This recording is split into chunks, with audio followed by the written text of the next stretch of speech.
you for coming. And my name is Jeri Young, and Wally, my husband, and I have been Comptche people for 52 years. Not always on Docker Hill, but in Comptche lore, we're still the kids on the block. Because these people have been here for 3 generations or more. They came with the Indians. So you'll have to excuse me if I make some mistakes, because they all know much more than I do about everything. So if I make a big boo-boo, you can just raise your hand and tell me. But I have decided, I agonized over this, because I tried to tell you today absolutely everything I know about everybody. And it's just a little bit much. So I thought, well, I should say this about Miriam Newman and Sunny Slope, and I should say this about Earl Wells, because he got me into Comptche, and I should give it background. Well, by the time I got all the background done, I thought, this is going to be an hour and 15 minutes. When do I talk about anybody else? So I've decided, if there's time at the end, to talk about what I know about the Dockers. But I never met the Dockers. I met Lucy, but I never met William and Martha, who came in 1852. I'm really not that old enough to meet them. So I thought, I'll tell them what George Sessions told me about the Dockers at the end. So I'm going to plunge right into what I know about George Sessions. And I know a lot about George Sessions, because 27 years of Wally's in my life, we have been intimately involved with George Sessions. And I'll start at the beginning. We bought the property, and within a few days, I came charging up the hill to see what I'd bought, and George, on his motorbike, was driving down to his monthly or 3-week trek to the post office. And he couldn't get by me because I was at the top of the hill, which is very narrow, so he had to stop. So I got out of the car and said, Mr. Sessions, I'm your new neighbor. We just bought the place from the Robins, Lucy and Bob. And he hung his head, and he looked like the old man of the mountain, dressed in very, what I would say, shabby clothes, well worn, let's put it that way. And I asked several questions, and he looked in the trees or looked at the road, and very closed mouth. So finally I said, does it snow here? And first time he said, I moved here to get away from the snow. That was the one sentence I got out of George. But for 27 years, he never stopped talking. So I've heard 1,000 stories. It's very difficult to narrow those stories down as to which ones I'm going to tell you today, because they're all absolutely incredibly wonderful stories. And they're not stories in the way that we read a book and maybe it's make-believe. These stories are from George's heart, and I absolutely believe that they're true. But anyway, so I met George on the road, and strangely enough, today would be George's birthday. He was born August the 29th, 1889.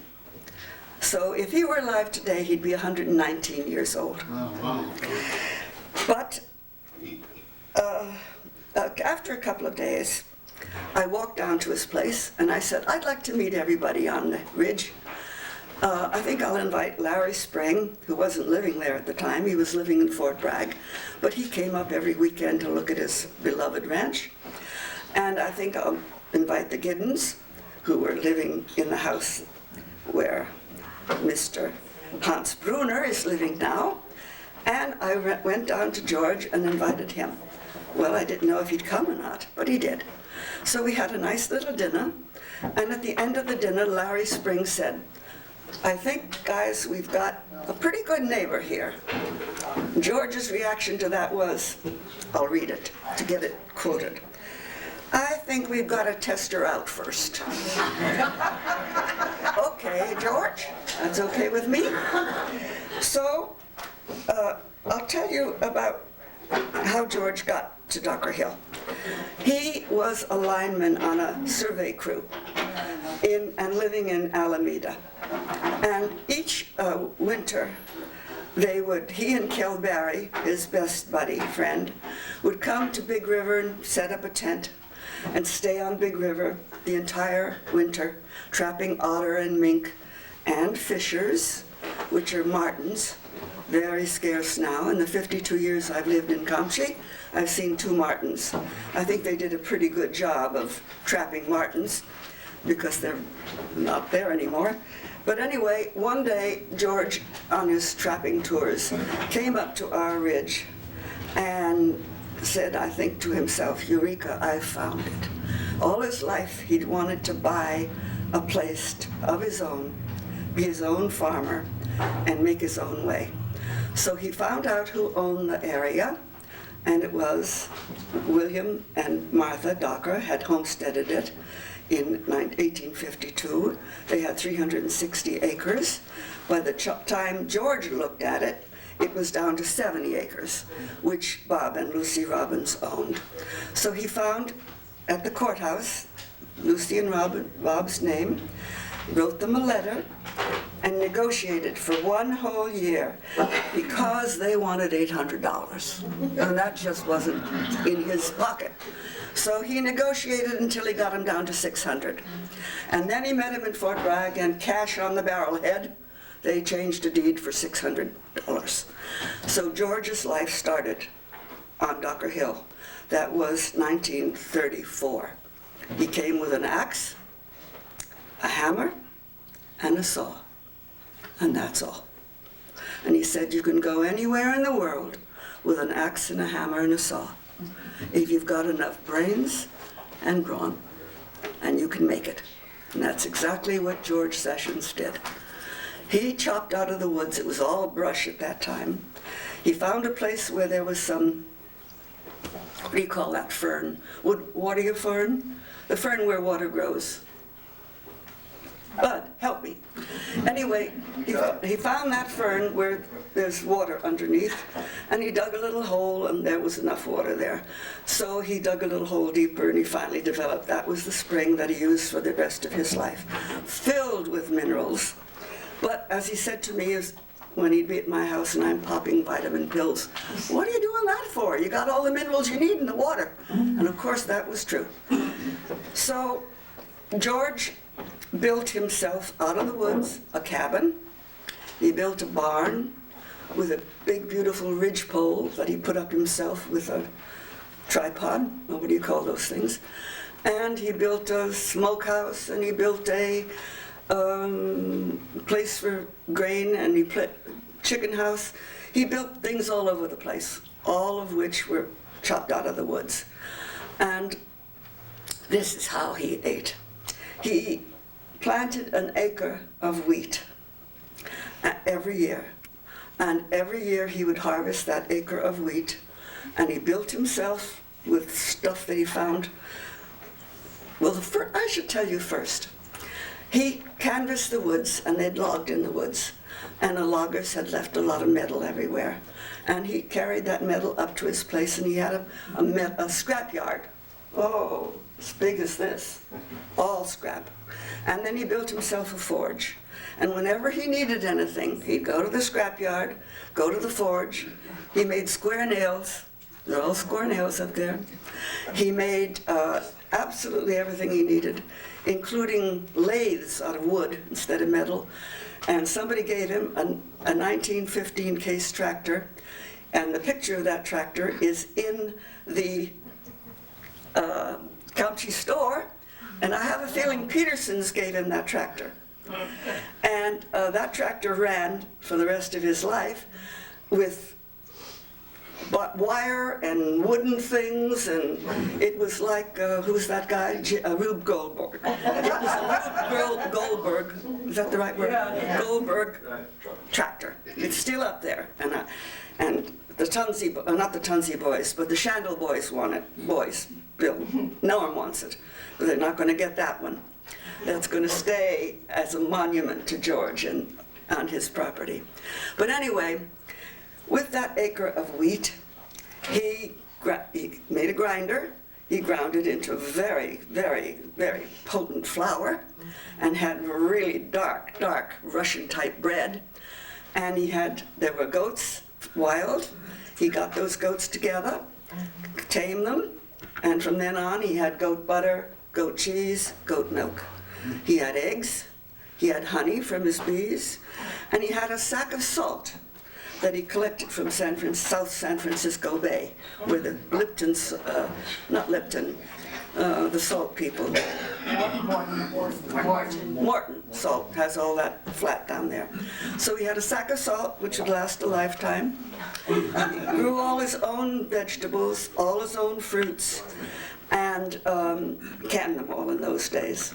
Well, then in Roosevelt's era, the rural electrification program came in, and George's place is the last on the line. The new people on the west side of Docker Hill have got to pay for their own lines and do their own electrification. So George was the end of the line. When he got that, somebody gave him a freezer. So he didn't have to can everything after that. But on the back of his stove for 50 years, there was starter. And every single morning he would take out a cup of starter and put a cup of his good flour back into it. And he kept the bacteria in that flour going for 50 years. For breakfast he had sourdough pancakes laced with raisins from the vine that Ed Pittman had given him. He had walnuts from a nut somebody else had given him and he'd planted. And he had eggs. And for lunch he had fruit and ground up deer or ground up goat. And he lived the organic life. And his water was as brown as this table, but it didn't matter if his toilet, which he had, and a septic tank, if it looked like this, or his glasses looked like this, he was getting all those minerals he so cherished. So, okay, that's how he lived. And I guess I have to tell you what my impression of George is. He said his philosophy was, if you don't need it, if you need it and you can't make it, you don't need it. And make do with what you got. Now, I've never known a man in my entire life. Obviously, you can see already how impressed I was and what a big part of our lives George was. But his make do with what you've got didn't mean that he was unhappy, that he didn't have bacon or this or that or the other thing. He was the happiest person, the most contented person, the most at peace with himself and at peace with the world of anybody I know. He didn't long for anything. He was absolutely content being who he was, where he was. One day when I was wandering around with him, I said to him, he'd only gone to the 2nd grade, I said, George, if you'd had an education, you could have been the head of because he was smart, you could have been the head of a big engineering firm, maybe even General Motors. And he looked at me and said, my God, you want that for me? Don't you know I live here? And he meant capital L-I-V-E. I don't exist here. I'm alive here. I wouldn't be alive at the head of any company or corporation. So, anyway, when we first got up there, the first time he came up on his motorbike just sort of checking us out. And Wally was on the top of the Alice Gurley house, putting on a new roof. And Wally shouted down to him, hello, I'm Wally Young. And George said, yes, 3 days ago I met your mother on the road. So George said, well, you know, I looked like this then too. So, and Wally always looked 20 years younger than I. Even though he's 5 years older, he still to this day looks like a 60-year-old. But anyhow, so Wally said, no, that was my wife. George, chagrin, went home, wouldn't come near us. So I had to go down and see him. And he had been snooping on us, seeing what we were doing up there. And he said, you know, I don't think you guys are going to make it. Because he'd come up with $0. And he thought we were there for $0 and we were going to do what he did. So of course I said, George, that's exactly why you're here. You're going to teach Wally and I how to make it. And for 27 years, 9 o'clock in the morning, he was teaching us. Now that sounds like it might have been a nuisance, but it wasn't. He taught me how to read signs, how to trap. I can't tell you how much that man taught me. And I was up in Docker Hill by myself for a long time because Wally was coming up on the weekends. And George and I cut trees down, and he taught me how to cut a tree down, and he split them all. And then I was his grunt, and we built a couple of miles of fence and cross fences, and we built a manger, and we built an equipment shed, and oh, I thought I was Miss Pioneer. So Wally came.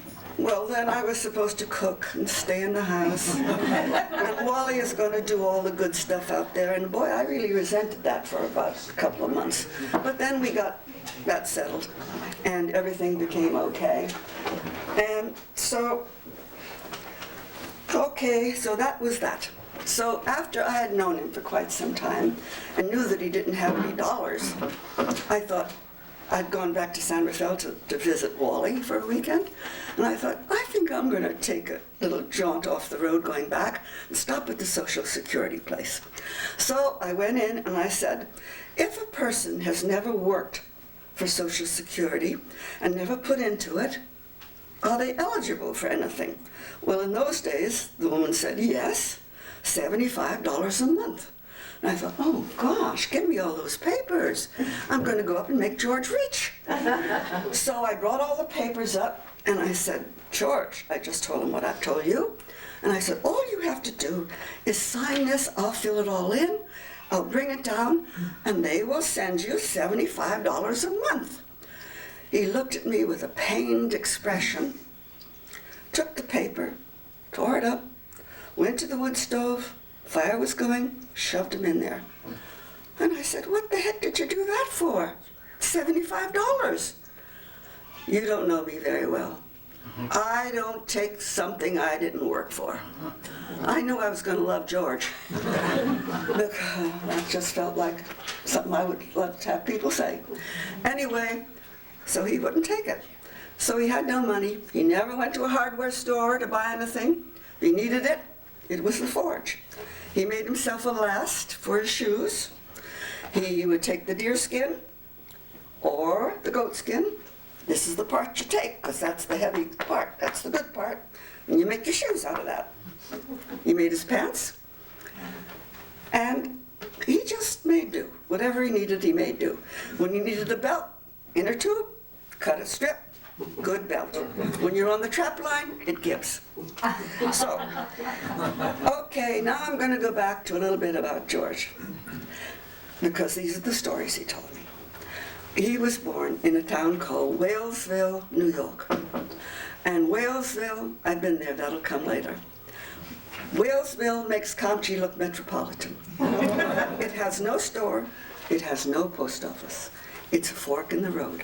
But in that fork, there's a little plaque that tells about World War I veterans that died in the area. But I didn't know what it, but anyway, he came from there. The Oriskany Creek ran through the farm on which he was born. And George's mother died when he was 8. There were 5 boys and 1 girl. And George's father was trying to run the ranch, make a life for them, and he just could not handle 6 kids. So he sent George at 8 years old to live with his mother's sister, who had a farm. I always say ranch, but back there, they're all farms.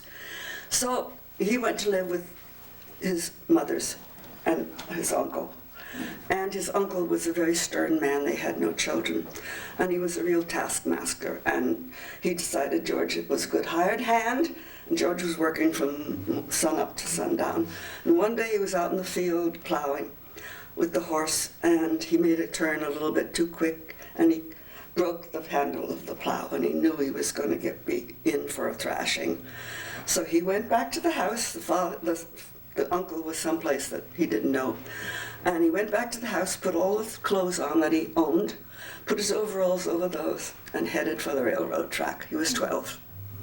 He got on the track and started walking west. Young man, go west. And pretty soon along came a handcar with two guys, pumping the handcar. And George jumped on and took one end of the handcar and worked his little tail off to pay his way. And by the time these two guys who were working on the telegraph lines and putting up the Western Union system, by the time they got to the camp where all the employees were, I guess those guys were impressed. So they took him over to Mr. Canfield and said, I think you ought to take this kid in. So George went to work for, I guess it's Western Union. I don't know what they called it in those days, but it was when they were stringing the wires across the country. And Mr. Canfield took an interest in him. He was the foreman for this crew, and he later became the president of Western Union. And he gave him advice like, now, kid, don't you play cards with these guys. Kid, don't go to, he protected him. When he got a terrible case of poison oak, he took him to his wife to take care of for a week. And he trusted him so much, everybody got paid in gold. So the gold would come to Canfield put it in a satchel, and gave it to George. Get on the train and bring it, they gave it to George to bring it to the camp to pay the men. And also, he would give him some money to go to the next place when they were on the railroad, the next place where there'd be a boarding house. And his instructions were, from the men, try to get the $2 place. From Canfield, it was get the $1 place. For the $1 place, you got to sleep with another guy in the room in the same bed, and you got 2 meals and a lunch to go on the job with. So that was pretty good. So obviously, he was a very impressive kid.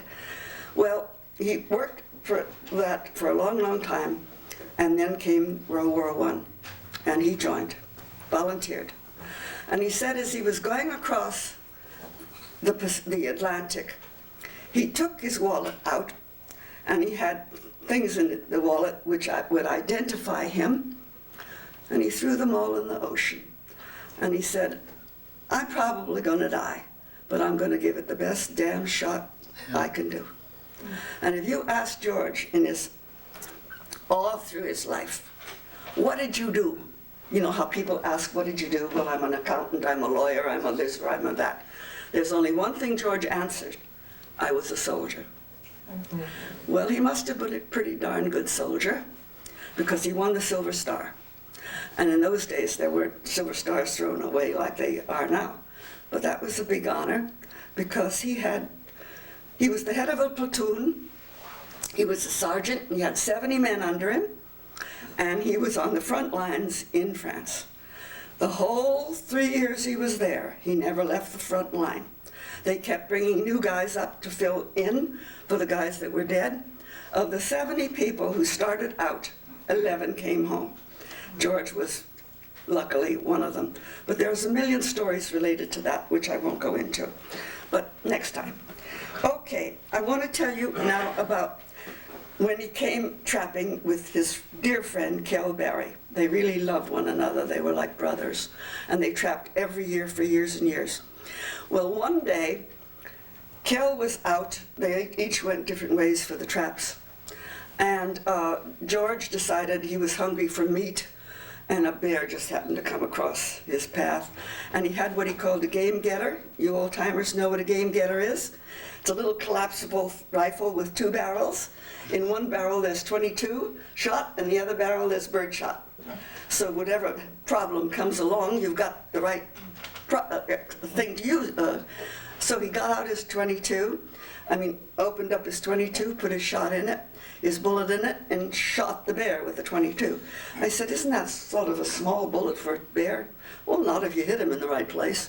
So he gutted the bear, and gutted the bear, tied the front leg to the foreleg, the two legs together, put his arms through the holes of the two legs, and this is a big river. And now it's 2 miles on a good road up to the cabin, but it's a lot more than that on the trail that he had. So by the time he got up, no, I've got the wrong story. He was at the river with Kel, so he went up the river about 8 miles to go back to the tent. And he got there and it was dark, and he thought Kelberry would be there. Kel wasn't there. So he backed up to a stump to unload himself from the bear. Well, it was pretty cool that day. The bear decided to have rigor mortis set in. So it was totally congealed on him. And he had pliers back here, but he couldn't get behind the bear to get the pliers out to cut the things. So he went up to a stump, sat down, and waited for Kel to come back. Well, Kel was inclined to be sociable. And so he went down, he stopped at one of the camps, the logging camps on the river, where the loggers lived. And they all had little schnorts here and there. So Bill liked a little drink once in a while. So he stayed a little longer and longer and longer. Finally wound his way back up into the dark and rescued. That's one bear story. So I'll tell you the other bear story right now. He had a little dog named Jigs, who he swore could talk. And when people would come, he would make Jigs talk. But I never heard Jigs talk, so I can't swear to that. But he swore Jigs could talk. Anyway, this one day he was running the trap line, which was 8 miles upriver and then 8 miles downriver. And this is in the freshet time, in the winter time, when the river's going high. And when there were 5 dams on the river, and George used to help open those dams for the freshet to put those logs down to Mendocino. But anyway, this day, he decided, he was doing his trap line, and by golly, one trap was missing. And he could tell that something had been in it, and he never set a trap with food. He always set it where he knew the animal was going to go. And then it was just covered. It was a meatless or a dry trap, I guess he called it, a dry trap. And this dry trap, and it was always tied to a log or a stone, something that would keep the animal there when it was trapped. Well, this was a big animal because what it was tied to was gone too.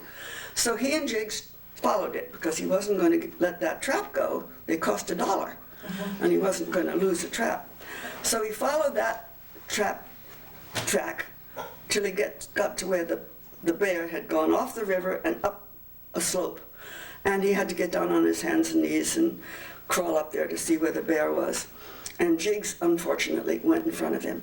And the bear had just climbed a small tree, and only one little toe was in the trap. So Jigs, before he could get Jigs settled, Jigs got a little bit too close to the bear, and the bear, with the other leg, swiped him and opened up his abdomen. So George sacrificed that trap and picked up Jigs and put his abdomen, his guts, out, back in, brought him back to the cabin, which is where they were living, washed him out with soap and water many, many times, and sewed him up. Jigs lived. So, okay. Now I'm going to tell you more stories about George's strange way of taking care of problems. Well, to our point of view. Mine, anyway.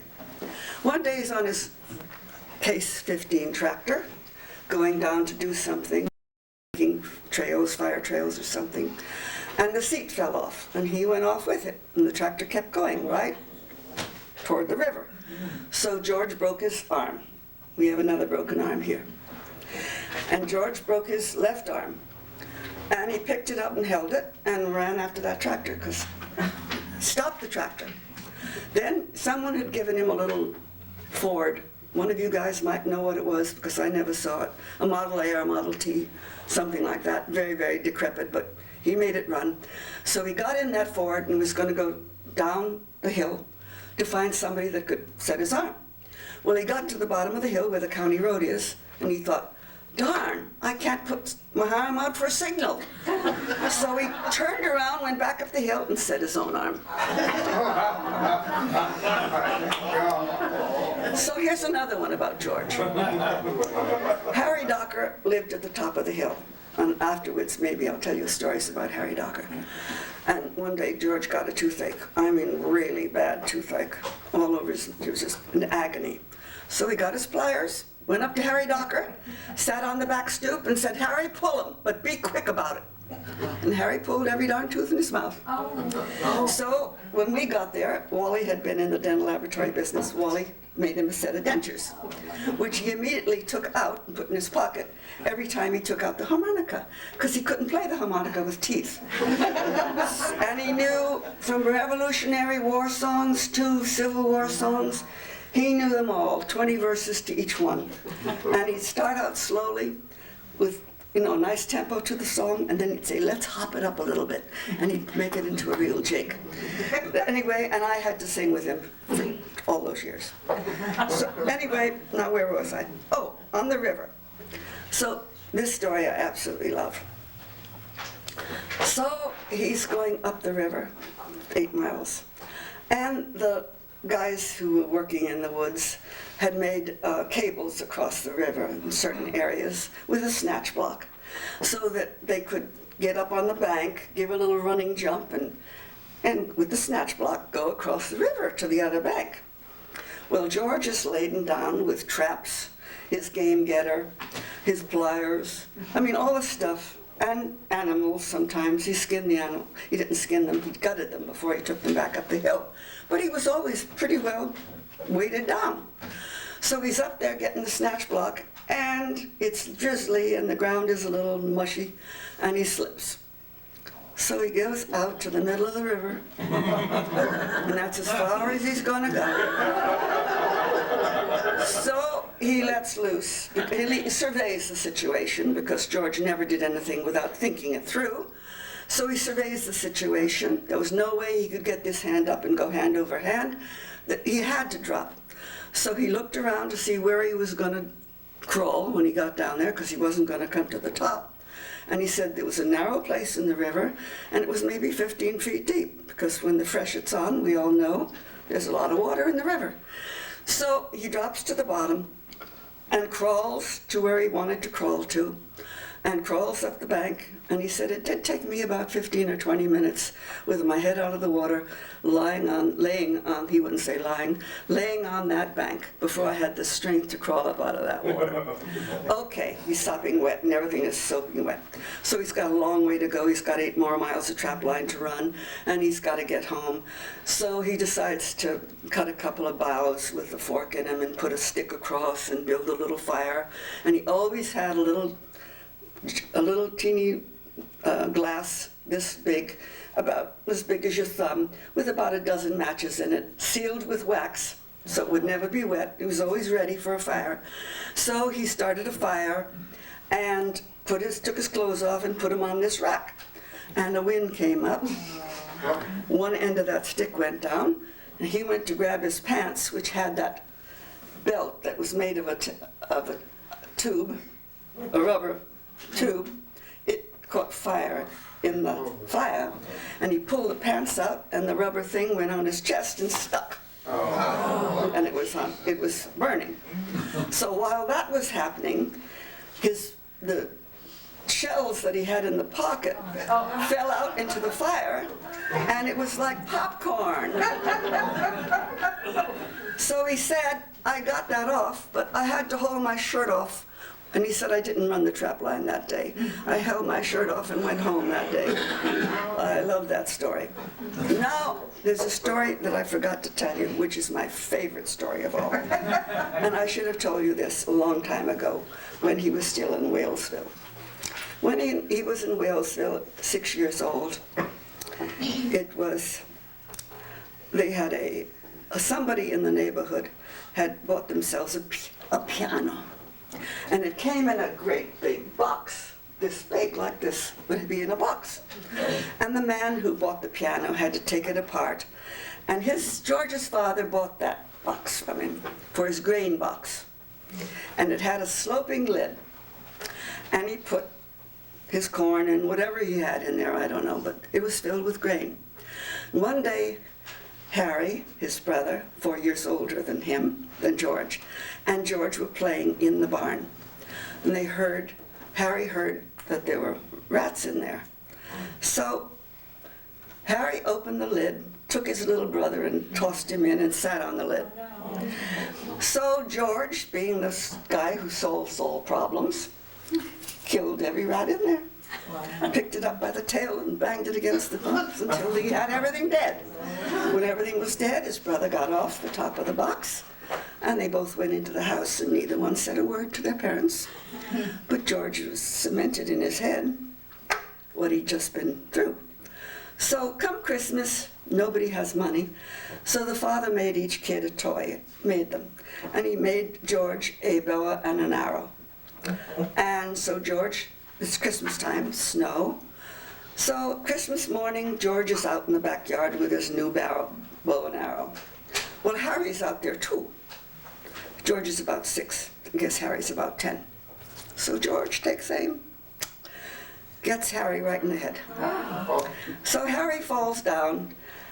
The mother sees all this from the kitchen. She goes out, puts her foot on top of Harry's head and pulls out the arrow. But George said, it wasn't too bad, he didn't die. So, come summer, there's Erskine Creek goes through the farm. There's a hole in the river where kids swam. George had been told, you're not going to the river until your father or I come down there and teach you how to swim. So you're forbidden to go to that hole. Okay, Harry's going to go to the hole, so George goes too. Well, George tries to swim, and he sinks to the bottom. Harry goes down, pulls George out. So George said he had to lie there for a long, long time before he could get up and go home. But what I love about that story, Harry hurt George. George hurt Harry. Harry saved George's life. He said we became very good friends after that. So I thought that was an absolutely beautiful story. Okay. Oh, I forgot another thing. Besides the pulling of the teeth with no dentist, he said, you know what Campbell would have charged? $5 each. No way. Okay, so you know about the broken arm, you know about the teeth. Now you don't know about the toe. So one day he's out with the axe, chopping something, and it ricocheted off something and cut through his shoe, cut his toe off.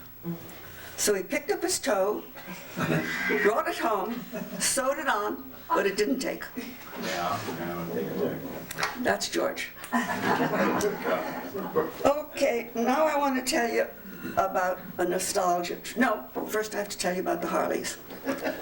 So one day I go into George's house, and on the table, on this table, there's pictures back there. I'm so sorry, I didn't know I was going to do this while I was in Tucson, because I have hundreds of wonderful pictures. The only pictures I could find here at Docker Hill were those on the table. And these. This is George in World War I, which you can pass around if you'd like. This is George on his 90th birthday. Yeah. So, anyway, I go into his house, and on the table, there's a pile of dirt. And I mean a pile of dirt. And I said, what are you doing with dirt in your house? He said, that's not dirt, that's money. So I carefully look at it, and it looks like a bunch of leaves all together, but you can't see anything. It's just a bunch of black leaves. And he said, no, that's money. And he was going to pick it up and throw it outside. And I said, hey, just a minute. I think maybe I can do something with that. So I went home and got a shoebox, and we got a roll of toilet paper and wrapped all that dirt up. And I said, now you write a letter and tell how you got this dirt, or what happened. So he wrote this wonderful letter. He printed everything and he spelled everything phonetically.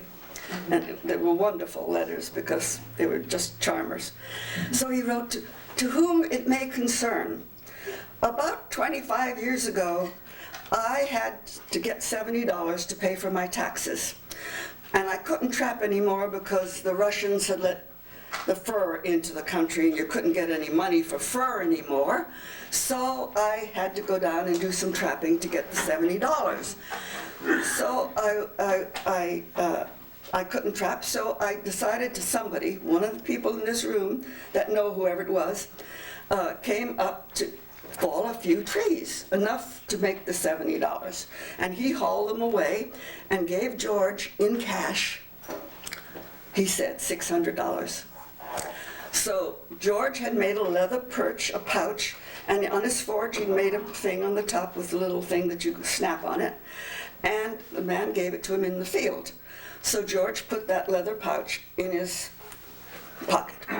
When he got home, the leather pouch wasn't there. They'd stopped on the way to repair a fence. So he went down where he repaired the fence, well, every single year of his life. He was looking for that. That morning, he saw the little metal snap, and then he scooped up that dirt. So I sent it to the Federal Reserve.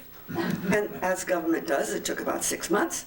And in 6 months' time, a check for $800 came. I wrote an accompanying letter. And I said, this man is a patriot, he's won the Silver Star, he has integrity, he's honest as the day is long, and if he said $600, I surely hope the government gives him benefit of the doubt. Well, they threw an extra couple of hundred, which wasn't bad. And I said, okay, George, now that you're rich, what are we going to do? Well, I'd like to buy me a Harley. So, a Harley. Oh, yeah. All his life, he's been had motorcycles. He started out with an Indian, and then he'd had Harleys, and now he had a little motor scooter. And he used to repair Harleys when he came home from World War I. And he loved motorcycles, absolutely loved them. I said, well, I know a place on Market Street in San Francisco. It's run by the guy, Dudley Perkins. Dudley Perkins. He's the Andretti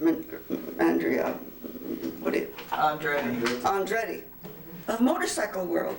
He was the first one to win motorcycle races, Dudley Perkins. And it wasn't Dudley Perkins Sr., it was Dudley Perkins Jr. that was running the shop. But I said, would you like to meet Dudley Perkins? Oh, well, he couldn't sleep practically until we got there.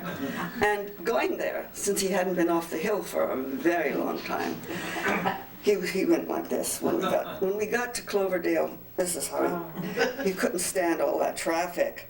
He said he dreamt of ants that night. So anyway, we go to Dudley Perkins' shop, and Dudley Perkins has a beautiful shop with a ledge all the way around his shop.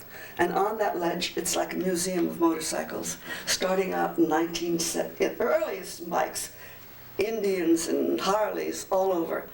And George goes in, and there just happened to be about 6 Hell's Angel boys in there. And we were the only ones with the Hell Angel boys. So George goes in and is fascinated with these bikes.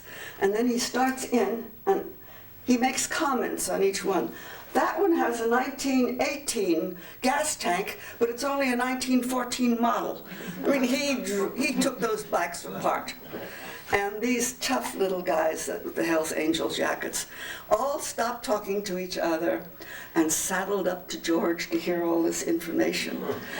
And Dudley Perkins came out because George was, I don't know, 90 years old. And he came out to wait on George personally. So George says, what have you got for me for $800? Well, not much. But Dudley Perkins adjusted the prices. And for $800, George got a little bike. I mean, not the big monster bikes, but a nice little bike. And by the time Dudley stopped talking to George, he'd fallen in love with him, and said to me, any part this man needs until he dies is on the house. You just call me. And then he said to his father, you know, my father's still alive. That was George's hero in his 90s. And George said, well, why don't you ride up with him and see me? And he gave him all the instructions as to how to get to Dr. Hill.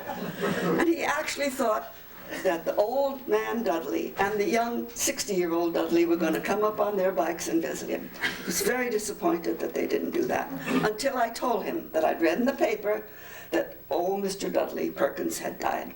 So that finished that. Now, the first few years of George's life, we just went along with him, and he was teaching us. But then I started bringing him real cheese, real bacon, bottle of brandy, you know, all the good things. And he soon decided he liked all that stuff. So the last 12 years of his life out on Dr. Hill, he slept in his cabin, but he came up to our house about 9 o'clock. And he stayed the day with us for lunch and dinner. And he had a shower in our shower with hot water, because sometimes he was pretty smelly in his house because he didn't have good water, hot water. So for 12 years he showered in our house, and I did his laundry. And I even got him to take some pills, but which in a way I felt badly about, because I was disrupting his lifestyle. Instead of our going to his lifestyle, I dragged him into ours. And so then we began taking him places. When my granddaughter back there, Marin's mother, got married, we bought him a nice brown suit, brought him down to Marin County, and he participated in the wedding, and his gift to my daughter was a quart of sourdough. And my daughter kept that going for at least 10 years. And then she was going on vacation and she lost it. But she kept it going for 10 years, and I think it was one of the best wedding presents she got. But we took him then also to San Diego, stopping at the what do you call it, Disneyland? And then we went to the safari land where they have all the animals free, and he just thought that was the cat's meow, to see all those animals without fences. And then we went to the Queen Mary, and we came back. But now the big trip. I said to him one day, George, I would love to go with you to a nostalgia trip to where you were born, so I could see the shoddy mill, I could see the church your mother made you go to, I could see your school, I could see the little dam that was on the Ariski. Maybe we can even see your farm. You know, let's go on a nostalgia trip. And he said, well, how much does that cost? I said, well, you don't have to worry about cost. We're going to take you. Well, how much does it cost to go on the train? I said, you're not going to go on the train. The train takes 5 days to go, 5 days to come. I haven't got that kind of time. We're going to go on a plane. Well, I'm not going. They ruined the railroads. If we have another war, how are we going to get all this stuff back and forth to each coast? You can't do it in a plane. They've ruined the country. We won't be able to win a war if we have one. I won't go on a plane. 6 weeks later, after deep thought, well, how much do those planes cost? So I made reservation for him, for me, and my French friend, May, who was a wonderful, wonderful buffer between us, because I was going to do the driving and George was going to tell me where to go. So I took May, my co-pilot, and we went. And at that time, I was able to find out where Harry lived, the brother of the lore I told you about. So I corresponded with Larry, who lived near Syracuse, New York. And I said we were coming. Would he like to meet us? He invited us to stay in his house. Now he's 4 years older than George. And I said, how will we know you, Harry? He said, I'll have white socks on and and an Irish cap. So I had this vision of going around pulling everybody's pants up. But when we got off the plane, there was George standing there. Now, I think, they say nurture or nature.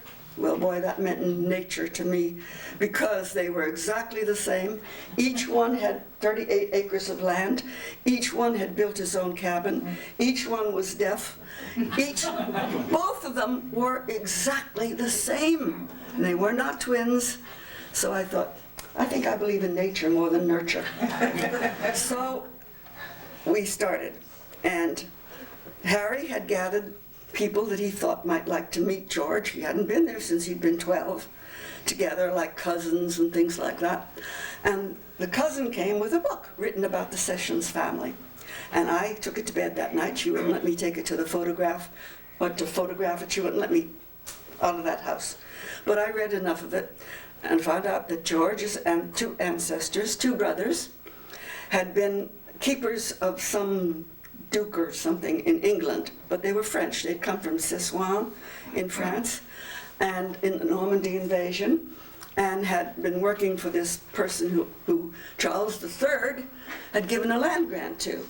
So this duke, or whatever he was, took these two brothers and sent them over on a sailing ship to see what his land grant looked like.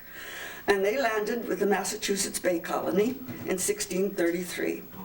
George's ancestor took up with a Mohawk Indian. And if you were Indian, believe me, you could do no wrong when George smiled. Yeah, if you were black, it's a different situation. But if you were Indian, you were perfect. In fact, this is a story I probably shouldn't tell, but I'll tell it anyway. When Booker T. Jones was going to move into our area, where these guys all have moved into, everything on the west side of our road was owned by Shandell, 900 acres, and he sold it to Sutherland, who divided it up, and the Zarlands and various people took up land there. And Booker T. and Dick Coolidge built a house for Booker T. and Priscilla, their daughter. Priscilla has a lot of Indian blood in her, and of course Booker's black. And very famous he was at that time, wasn't he? Mm-hmm. And anyway, they were going to be up there. They were going to live there. So I thought, I'd better tell George that we're going to have, because I knew how he felt about black people. They'd had a very bad incident on his farm when they were little. A black man had come through, and the father had given them a little cabin that they'd had there, and before you know it, there was about 15 people living there, and they were robbing him of his grain and his eggs and everything, and they couldn't get rid of him, and it was a very bad situation. So I'm sure George's ideas about black people developed because of that.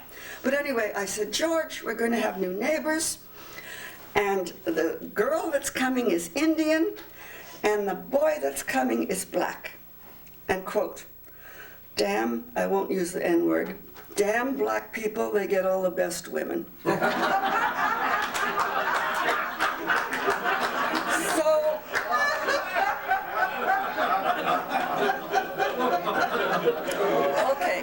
to go back to Syracuse now.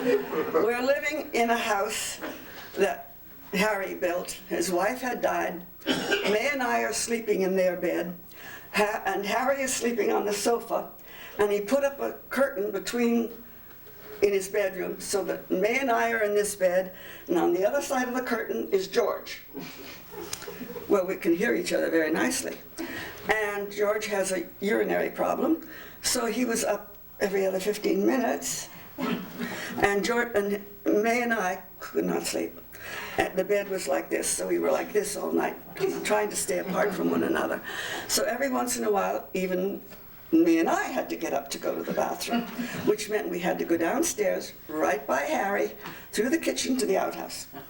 So every once in a while, I'd go down, and Harry would be wide awake. How about a cup of coffee? And we got to be afraid of going down because he was always awake. Well, anyway, that's how we started. So the next day, Harry had invited about 12 people to meet George and to have lunch. And we didn't see any food around. Well, Harry had made sourdough, what do you call it when you do cabbage and brine? Sauerkraut. So what goes with the sauerkraut? He hadn't thought that far. So we became anxious we were going to be the hostesses to 12 people, and we didn't know what the food was. So May took the car and went looking for food, and George came down with no teeth. And I said, where are your teeth? You can't meet these people without teeth. I can't find them. So I went up and I looked, and I looked, and then I went down and made some cooking arrangements. So I go up. May and I went up all morning long looking for teeth. Well, just about 10 minutes before they came, I found the teeth. George's bed had a little table here, and there was a magazine on it, and he must have put the teeth on the magazine, but the magazine was hanging out. So in the night, he must have done this, because the teeth went up in the air into the bowl of the lamp. But I found the teeth. So then I said, well, now we have to leave. Harry, would you like to come with us? Because we're going to try to find the farm. So Harry reluctantly came with us. We went to Whalesville, tough to find it, but we found it. And we went up and down that road maybe 15 or 20 times because they couldn't recognize anything. But finally, Harry says, that's the door that goes to the coal cellar. That's the only thing that was left. We got out and looked all around, and I knocked on the door. A man came, and George said, that's the room I was born in. And I knocked on the door, and a man answered, and I said, I'm bringing 2 brothers that were born in this house. This was George's 90th birthday present, and his brother's 94. May they look around? And the guy said, sure, look around. Bang, the door. I was so mad at that man, I got in the car and wrote a nasty note. And May said, oh, you can't do that. She was so sweet. She wouldn't let me leave him a nasty note. But anyway, we found it. We got back in the car, and Harry said, I'm so sad we came. It's not the same. Of course it's not the same. But anyway, he was very unhappy about that. So we get on a train that goes down the Mohawk River, goes up the Mohawk River. We're in Syracuse. We're going to go up and over. We're going to go to Worcester, Mass, where my daughter's living, in Worcester, Mass. Marin is 3 years old. Her brother's not born yet. She's just 3. So we're going, and this is where George had strung his line up the Mohawk River when he was 12 to 15 years old. And he started telling us, oh, this is where this happened, and this is where that happened. And pretty soon everybody in the car was cuddled around us, and George was holding sway, telling all these wonderful stories about what had happened on the river, and all the adventures of the linemen, and the snowstorms, and this and that and the other thing. So we finally get into Worcester, and that's the way they pronounce it there. Not Worcester, but Worcester. Anyway, my daughter Carson is standing on the platform with Marin there, and she'd bought a little engineer's cap for Marin. And I said, oh my gosh, she's so adorable, May. Where's the camera? We're rummaging around looking out the window. I'm going to take a picture. The porter says, madam, are you getting off this train or aren't you? So we got off, and everybody clapped for George as we got off the train. So Carson took us. We stayed with Carson's house a week. And one day, Carson took us to Concord. And George, I can't express what a patriot he was. He believed in the America we'd all like to still believe in, where you could do whatever you wanted to do, and you were an independent person. All you had to do was have brains and brawn and ingenuity, stick-to-itiveness, and honesty. He believed in the Revolutionary War. He thought it was the best thing that ever happened to any country in the world.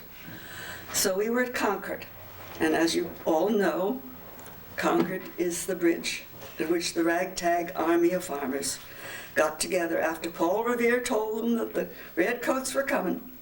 They all got together, got their muskets out, and stood at the other end of that bridge. And the redcoats came to this end of the bridge. And the first shot heard, fired, first shot fired, heard round the world in Emerson's poem. Well, at the beginning of the bridge, there's a wonderful statue of about a 12-year-old boy with one hand on the plow and one hand with a musket. And underneath that statue are written the words by Emerson, that poem about the Revolutionary War, which ends in "the first shot fired and heard round the world." Well, George couldn't see very well. In those days I had good vision. It was drizzling. Nobody was there. We were the only ones. May, me, Carson, and Marin. George. And I said, "I'll read it to you, George." So I read the words, and I read them loudly because no one was around so he could hear, because he was quite deaf. And George started to cry. And they were the tears of a man from the bottom of his heart, with total meaning. And he said, "Jeri, we're on sacred ground." And May started to cry, Carson started to cry, Jeri started to cry, and Marin looked around, didn't know what was going on, but everybody was crying, so she did too. So that stays in my mind forever, because it was so honest. It wasn't phony. It was from the depth of a man's belief and soul. He believed in America and what it could be and what it maybe isn't anymore, unfortunately. But I picked 2 leaves from a tree that was over the ridge, and I came home and put them with the poem and framed them, which was in his house until he left it. Now, my hour must be up. Anyway, let me tell you about the end. Wally had a heart attack and needed to have surgery. So I was going to take him to San Francisco to have open heart surgery. And at that time, George was living with us. So I said to George, "George, I mean, he's old now. I mean, he was 100 when he died, but he could have gone to 110. He could have outlived Miriam, Bessie Strauss, Dick Coolidge's mother, Matt Mantilla. He would have outlived them all. They all went to 104 or 105. George would have gone to 108, 110. He was in perfect condition when he died. He died because he fell and hit his head on the corner of a table like this and got a subdural hematoma. And the reason he died was because we couldn't drain that out of his head, the blood that was in his head. It wasn't a stroke. It was between the dura and the skull. So they put a hole about this big here, and they put him on a slant board with his head down here. 6 weeks. He never complained. About the 4th week, he said to me, "Jeri, what in the hell am I doing in this position?" So I explained to him, and then he said, "Well, I got to take it then." But he never recovered from that, and he died at 100, but I'm telling you, he would have outlived all the other people who outlived to 104 or 105 in Comptche. We live long in Comptche. It's the water. It's all that black water we drink. Anyway, so I said, "George, could you get along in a boarding house?" He said, "Oh, I know all about boarding houses." Put his arm around me. "I can handle that, Jeri." So then I had to find a boarding house. So on Simpson Lane, there was a Filipino family that took in 6 people. Wonderful people. They weren't afraid of old people. Weren't afraid to touch them. Weren't afraid to love them. So they had an opening, a room. So I brought George up there, I went to San Francisco. Then I took Wally to Tucson to go into the rehab center back there at the university, which is a wonderful heart rehab center. While I'm down there, they call me. That house on Simpson Lane burned to the ground. The 2 women in the room next to his burned to death. But George, old survival skills, crawled out of that house. And I came up and got him, and I took him to Tucson. And that's where he had got the subdural hematoma. He was in the Veterans Hospital 3 months, and then he died. He was 100 years old. And we brought him back up here. And he's buried in Mendocino. And it was a drizzly winter day. And the Newmans and the Escolas and Ed Pittman and I've forgotten who else were all standing around in the drizzle. And I brought paper cups and a bottle of good brandy. And I read a poem about Indians that he loved. And he wanted taps. And I got a guy to play taps. and I put his platoon flag over the casket, and we buried him. And he wanted to be underneath a tree, and they wouldn't let me plant a tree. But fortunately, he's under the pine tree you see that's right by the nursery there, right on the edge of the cemetery. And I got a rock, and I had a man engrave these words on the rock. Here lies George, a rich man. He owned no treasure, but he treasured his land. I think that's about it. Now, if you want me to go into Dockers and Harry Docker, I still have stuff, but I think that probably is enough.